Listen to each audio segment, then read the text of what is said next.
Kia ora and welcome to week 2 of fiction writing.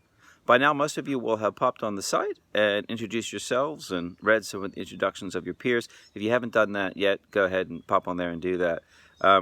So for weeks 1 and 2, we're reading Module 1, which is just called Writing Fiction, which talks a little bit about genre fiction versus literary fiction. So if you haven't finished reading that, that's fine. You have through this week. And if you want to get started on Module 2 called Voice, it's not due to be read till week 3, but you can pop on and get started reading that this week if you like. One of the things that's not immediately apparent in the course is that this is actually a busy time, or at least it's intended to be a busy time. The idea here is that you'll be writing exercises which are going to lead, hopefully, to your first story. So although your first story isn't due until week 6 or 7, depending on your tutorial group, you need to be writing it now. The idea is that this is the chance when you're going to give yourself a regular writing practice. So you're going to set aside a time, a couple times a week. Those people that have a little more time on their hands, maybe every day. And you're going to set aside some time in a quiet place where you're not going to be disturbed. If such a place is hard to find, you might need to put a little effort into obtaining such a place. But find a quiet spot and a regular routine and practice. Because it's out of that practice that your writing is going to happen.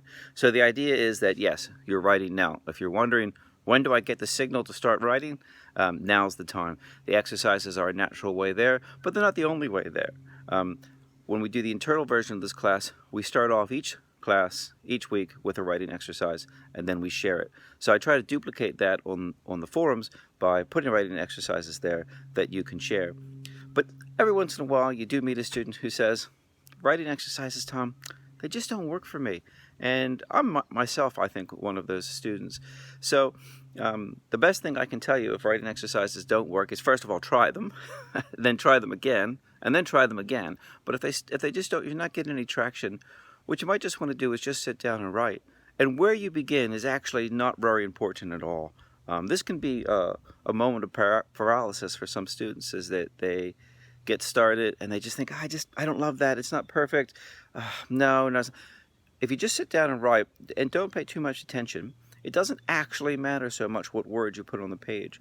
What matters is what you do with those words when you come back to the page again and again and again. So it's that time just sort of sitting there writing, putting some language down.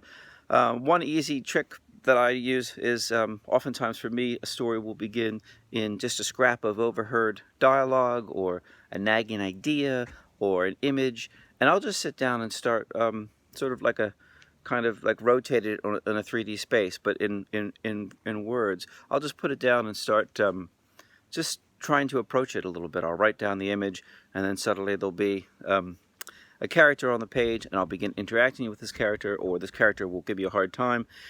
And things will get out of my control. And when that happens, when things get out of my control, I know the story's begun. A lot of people, particularly beginning writers, think it works the opposite way. They say, I sat down on the page. I had the most marvelous idea for a mystery, but it turned into this other thing that I didn't mean it to, so it failed. No, that can actually mean it succeeded. That can mean that it got out of your control. Your ideas were overwhelmed by the intensity and the cadence of your language, and oftentimes out of that arises some really good fiction. So that's where you should be now, writing, and sharing your writing. So there's still some questions about what are the exact due dates for stories 1 and 2. Those will become more clear once we get you into tutorial groups. And I'll be assigning students to tutorial groups late this week, and we just need to wait for some of the traffic to die down. That is, for people to stop arriving and stop sadly departing. Once the sort of population of the course is settled, we have about 80 students or so this year, the distance section.